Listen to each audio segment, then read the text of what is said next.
Welcome to Crisis in Perception, where we examine the systems shaping our world one book at a time. Today, we are opening a file that I think many people believe they already know.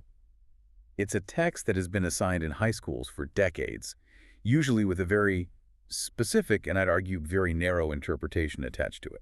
We are, of course, talking about Ray Bradbury's Fahrenheit 451. That's the one. And before we strike the match on this deep dive, we have to get the legalities and the framework out of the way. This episode discusses a work of fiction for the purpose of thematic and systems-level analysis. No extensive quotations are used, and discussion is limited to widely known narrative elements rather than detailed plot exposition. Which is actually vital for this specific conversation, because if we get bogged down in the plot, who runs where, who chases whom, we miss the entire point of the architecture Bradbury built. Right, because the cultural shorthand for this book is just the government burns books. It's the poster child for censorship. It really is. If you ask 10 people on the street, 9 of them will say it's a story about a dictatorship that hates reading because they want to control the population from the top down. And that is the surface-level reading that Bradbury actually spent a lot of his life fighting against. The mission of this deep dive is to flip that assumption. We need to show that the repression in Fahrenheit 451 isn't primarily top-down. It's bottom-up. It's bottom-up, exactly. It's not a story about the state seizing your library. It's a story about why you stopped going to the library in the first place. That's a great way to put it. It's the difference between having your eyes covered by a blindfold versus, well, closing them because you're tired of looking. Exactly. We are treating this novel as a diagnostic tool, and we need to be clear. This is not a prediction of the year 1999 or 2052. It is a warning about the systems Bradbury saw emerging in the 1950s. Which brings up the immediate question of relevance. Why should a listener today, with a supercomputer in their pocket and access to literally every book ever written, care about a story involving kerosene and paper? I mean, we don't have firemen kicking down doors to burn Kindles. We don't, but that's why the metaphor is so slippery and, honestly, so dangerous. The fire in the book is a metaphor for a specific type of cultural erasure. And in an age of digital screens, the mechanisms of distraction that Bradbury identified— the seashells in the ears. the seashells, the wall-sized immersive screens, those are the defining features of our reality now. So the question isn't, will the state burn the books? The question is, will the population lose the cognitive capacity to read them? That is a much more terrifying question. It really is. So let's back up and look at the root of this system. We need to talk about Bradbury's mindset. You mentioned he wasn't trying to predict the future, which I find interesting because he got so much of the technology right. He was very specific about this distinction. He called himself a preventer of futures. A preventer. I like that. That implies he saw the car heading for the cliff and wanted to grab the wheel. Precisely. He wasn't a futurist in the tech bro sense. He was a moralist. He used a framework he called "if this goes on." If this goes on. Right. You take a troubling element of the present, in his case, the early 1950s, and you extend it to its logical, absolute, terrifying extreme. You don't try to account for the messiness of real life. You take one dangerous thread like, say, the shortening of attention spans, and you pull it until the entire sweater unravels. And the 1950s provided a lot of loose threads to pull. We usually frame the 50s as this golden age of American prosperity, but underneath all that, it was a pressure cooker. It was a time of profound historical anxiety. You have to remember the context. The Cold War is freezing over. McCarthyism is rampant. You had the Senate hearings trying to root out hidden communists in Hollywood and the State Department. And wasn't there a whole panic about comic books? A massive public pressure to stamp out comic books because they were seen as morally corrupting. It's that atmosphere where your neighbor might report you for having the wrong opinion. Or reading the wrong book. Or reading the wrong book. Bradbury was deeply influenced by Arthur Koestler's novel Darkness at Noon, which is about the Stalinist purges. And Koestler described how the state didn't just kill people, they erased them. From photographs, from history books. They vaporized the memory of the person. Bradbury looked at that and realized, if you can erase a person, you can erase a culture. But in America, he saw it happening differently. It wasn't just the secret police doing it. It was the culture doing it to itself. There's that famous origin story of the book, The Pedestrian Incident. That sounds like an urban legend, but it actually happened to him, right? It did. It's the seed of the entire novel. Yeah. Bradbury was walking down Wilshire Boulevard in Los Angeles late one night with a friend. Now, this is LA in the 50s, so car culture is just exploding. And they're just walking, chatting, breathing the air. A police cruiser pulls up. shines the spotlight on them, and asks what they're doing. And Bradbury, being Bradbury, probably gave a poetic answer. He said, putting one foot in front of the other. Oh, no. The police did not find that amusing. They interrogated him. Where are you going? Nowhere. Who are you meeting? Nobody. The police were suspicious because nobody walked anymore. To walk was to be aberrant. To walk was to be slow in a fast world. That is such a fundamental shift in perception. The act of walking, the most human, basic thing, becomes a sign of deviance because it rejects the machine. It rejects the car. And that experience evolved into a short story called The Pedestrian, where a man is arrested simply for walking. And that character eventually morphed into Clarice McClellan in Fahrenheit 451. She is the pedestrian in a world of jet cars. Clarice is the one who asks why instead of how. She's the glitch in the matrix. She represents the dangerous anomaly. And this leads us to the central thesis of our analysis today. Fahrenheit 451 argues that societies lose freedom not only through authoritarian repression, but through voluntary intellectual apathy, distraction, and the demand for simplification. Voluntary is the word that sticks. It suggests we are co-conspirators in our own oppression. So, let's break down the mechanics of how this happens. The book actually lays out the blueprint, if you listen to the villain. Captain Beatty, the fire chief. He is, ironically, the most well-read person in the book. There is a pivotal scene where he visits the protagonist, Montag, who is having a crisis of conscience, and Beatty sits him down and explains the history of the firemen. And what he says is shocking, he says. This didn't start with the government. Explicitly, he says there was no dictator who issued a decree saying, burn the books. So where did it start? It started with the people. It started with technology, mass exploitation, and, crucially, minority pressure. Now, when he says minority pressure, he's not talking about racial demographics in the modern sense? No, not at all. Yeah. He's talking about special interest groups. Any distinct group with a grievance. Dog lovers, cat lovers, doctors, lawyers, people from Brooklyn, people from Oregon. Everyone was offended by something. I see. So if you write a book where a character kicks a dog, the Dog Lovers Association writes angry letters.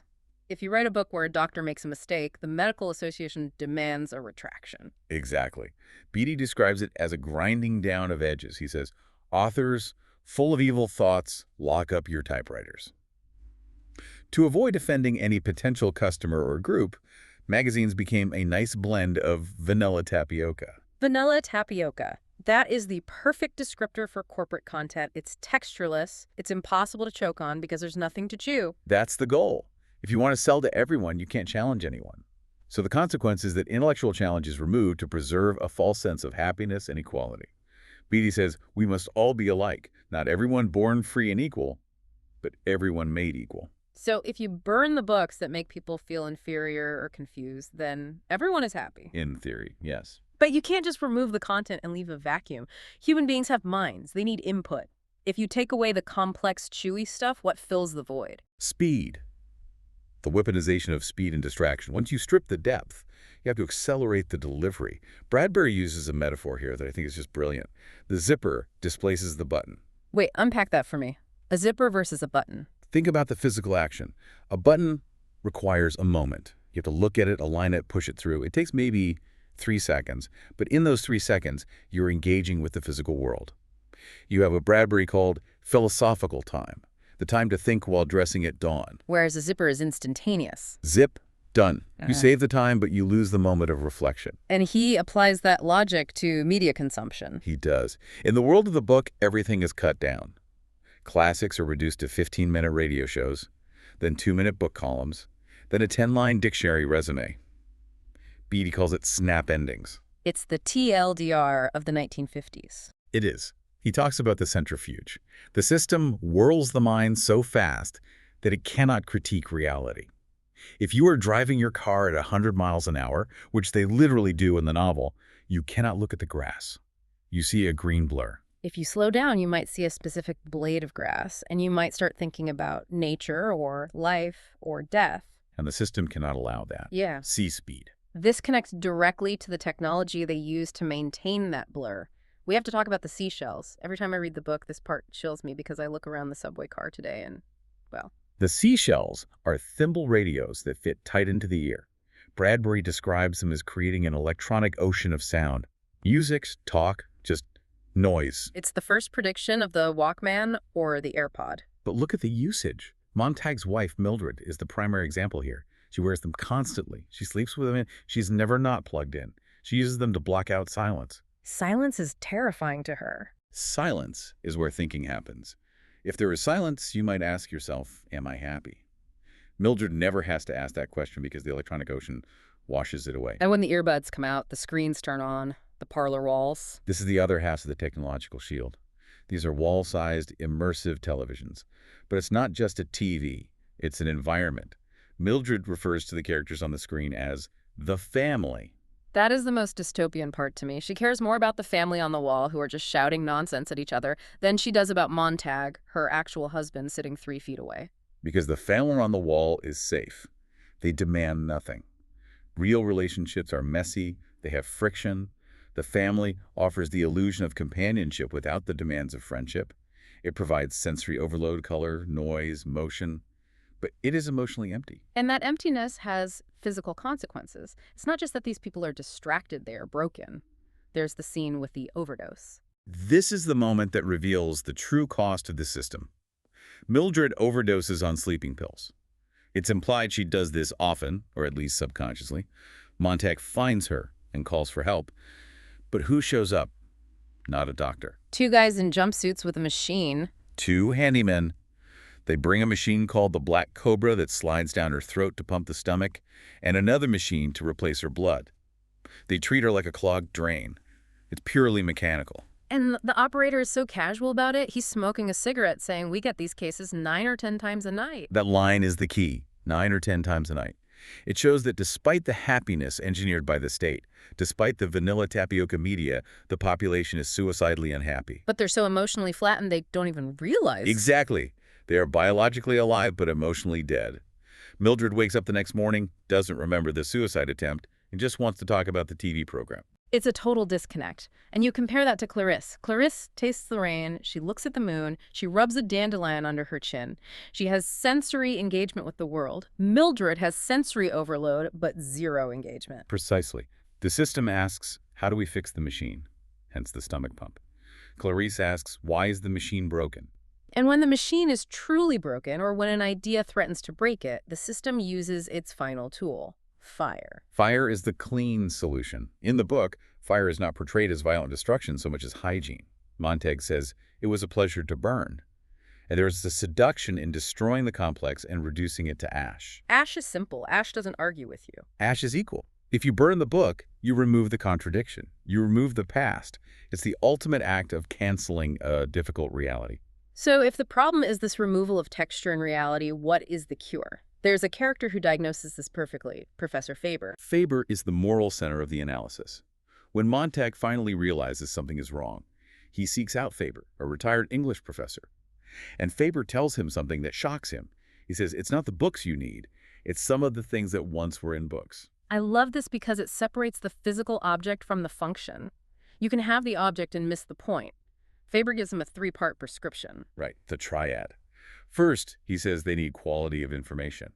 He defines quality as pores. He says books have pores, they have texture, they show the bad with the good. The vanilla tapioca media is smooth. It slides off you like wax. Real information has pores, it breathes, it smells, it touches life. It's the difference between a high-resolution photograph and a blurry cartoon. The photograph shows the wrinkles. Exactly. The second thing they need is leisure to digest. Now, Montag argues, but we have plenty of off hours. But Faber corrects him. He says, yes, but you have no time to think. The parlor walls shout at you. They are visually and orally overwhelming.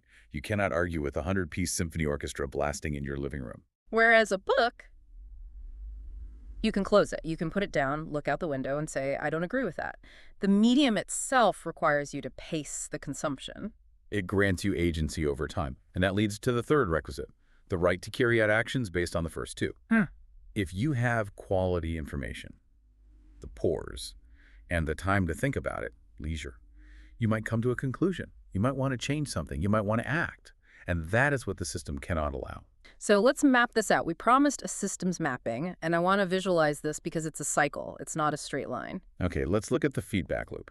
You have the actors, the state, the firemen, the media industries, and the citizens. But the citizens are the most important actor here. They are the accomplices. Then you have the incentives. Why do they do it? Comfort and speed. The desire to avoid melancholy. the fear of being confused or feeling inferior. And the technology facilitates the loop. The parlor walls, the seashells, the pharmaceuticals, the sleeping pills. Right, so the loop works like this. Step 1, a citizen feels a moment of anxiety or boredom. Maybe a thought about death or a confusing political idea. Okay. Step 2, to alleviate that discomfort, they turn to the technology. They plug in the seashells or turn on the wall. Step 3, the technology provides a flood of sensory input dopamine, color, noise. This creates a state of happy distraction. Which leads to step 4, atrophy. The capacity for critical thought just withers.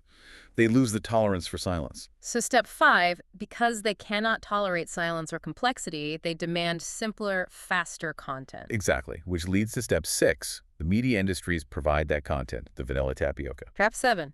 Dissent disappears because no one has the language or the attention span to form a dissenting thought. And finally, the state doesn't need to use force. The firemen become almost ceremonial. They are just the janitors who clean up the occasional mess when someone like Clarice appears. That is the crux. Repression becomes secondary to distraction. When attention collapses, you don't need to burn books. People just stop reading them. It's a self-sustaining ecosystem of ignorance. And it's incredibly resilient because if you try to break someone out of it, like Montag tries to do with Mildred, they fight you. They don't want to be unplugged. They will pull the alarm on you to protect their comfort. They absolutely will. This is where we have to look at the modern resonance. And I want to be careful here because it's lazy to just say smartphones are bad, but the parallels regarding the sanitization of information are just screaming at us. Let's look at the Baha'i incident. This is a real-world event that is almost too perfect to be believed. In the late 1960s and 70s, a school edition of Fahrenheit 451 was released. A censored version of the book about censorship. The irony is fatal. To satisfy school boards and parents, the publishers went through the text and removed words like damn and hell. They altered scenes to make them less intense. They scrubbed the pores off the book. They literally did what Captain Beatty described. They did. They applied the system described in the book to the book itself. Bradbury eventually found out and was apoplectic. He demanded they restore the original text. But it proves his point. The pressure didn't come from a dictator. It came from the school board, from the parents, from the market, demanding a safe product. And we see this today with the digest culture. Bradbury talked about books being cut to a page, then a paragraph, then a headline. Think about how we consume information now. We don't read the book. We read the Blinkist summary. We don't read the article. We read the tweet about the article. We are 3 or 4 levels removed from the primary source. We are consuming the snap ending. It creates this illusion of competence. We feel stuffed with facts, as Beatty puts it. I can scroll for an hour and feel like I know everything about the world, but if you ask me to explain the nuances of the geopolitical conflict I just liked a meme about, I couldn't do it. That is the danger. You feel brilliant because you are full of data, but you are unable to think. You are winning the trivia game, but you are losing the war for reality. And speaking of reality, we need to talk about the hostility toward complexity. I feel like we are living in a moment where saying, it's complicated is seen as a weakness. Because complexity takes time, and in a high-speed system, time is waste. If you stop to analyze the nuance, you fall behind the feed. The system incentivizes the hot take, the black and white judgment, the vanilla tapioca morality, where everything is clearly good or clearly bad. This connects deeply to our project here, Crisis in Perception. We talk about how systems shape perception before you can even make a choice. That's a key takeaway. In the novel, there's a scene where Montag is on the subway. He's trying to memorize a verse from the Bible, trying to hold on to a piece of real meaning. But the subway sound system is blasting a commercial for Denham's Dentifrice toothpaste. Denham's Dentifrice, Denham's Dentifrice. It's relentless. He's trying to think, but the auditory environment is physically preventing him. He has to scream to break the trance. It demonstrates that the environment, the noise, the ads, the constant pinging, shapes your perception before your will can even engage. You aren't choosing to be distracted. You are swimming in a river of distraction. So, cultural erosion isn't a sudden cliff. It's a slow slide. And Bradbury asks, if you destroy all the physical books, how can you still save them? The answer isn't in fighting the firemen. It's in the mind. Which leads to the resistance. The book people. Granger and the outcasts in the woods. They realize that they cannot stop the war and they cannot stop the firemen, so they opt out. They become dust jackets for books. This is such a beautiful concept. One man is Plato's Republic, another woman is Gulliver's Travels. They memorize the text word for word. We're remembering That's where we'll win out in the long run. It shifts the locus of culture from the object to the human. It emphasizes that empathy and memory are the structural opposites of the machine. The machine forgets. The human remembers. And empathy is key. Neil Gaiman wrote about this in his introduction to the book. He said fiction gives us empathy because it puts us inside the minds of others. The people in the city, Mildred and her friends, they have no empathy because they have never practiced being anyone else. They are trapped in the solipsism of the present moment. The big people are the party of memory. They are holding the line until the system collapses. And the system does collapse. This is the part of the book that often gets forgotten in the discussion about censorship. There is a war happening in the background. Throughout the entire novel, there's a background hum. Jet bombers flying overhead, radio announcements about mobilizing for war. But in the city, nobody cares. They're too busy with the parlor wall. It's just background noise to them. Oh, there's a war! Look at the white clown! And that leads to the final provocative thought. Beatty asks Montag, why rock the boat? If the books are empty and the world is happy, why bother? The answer lies in the atomic bomb that finally falls. While the society was obsessing over their screens and their comfort, the reality of geopolitics didn't stop. The war didn't go away just because they ignored it. A city is vaporized instantly. And the tragedy is that they never saw it coming because they were looking at their wrists, they were looking at the walls. The silence they tried so hard to avoid finally arrived in the form of total destruction. It's a brutal reminder. You can ignore reality, but reality will not ignore you. That is the ultimate failure of the system. It prioritized comfort over survival. And that is the warning. True freedom includes the freedom to be unhappy, to be bothered, and to be aware of the danger. If you're always comfortable, you are likely not free, and you are definitely not safe. So on that cheerful note, but really it is a hopeful note, because the book people survive. The memory survives. The phoenix rises from the ashes. We just have to make sure we are the ones remembering the mistakes, not the ones repeating them. Exactly. Well, we have reached the end of this deep dive. We want to give credit where it is due to the author, Ray Bradbury. And seriously, if you haven't read Fahrenheit 451, or if you haven't read it since you were forced to in 10th grade, pick it up. It is a short book. It is a fever dream. Read it for the texture. Feel the pores. This project is free and publicly accessible. If you'd like to support the time, tools, and research behind Crisis and Perception, you can become a supporter on Patreon. For a shorter visual overview of this topic, see the mini explainer linked in the description. If you enjoy this kind of systems-level analysis, please like, subscribe, and comment with books or topics you'd like us to explore next.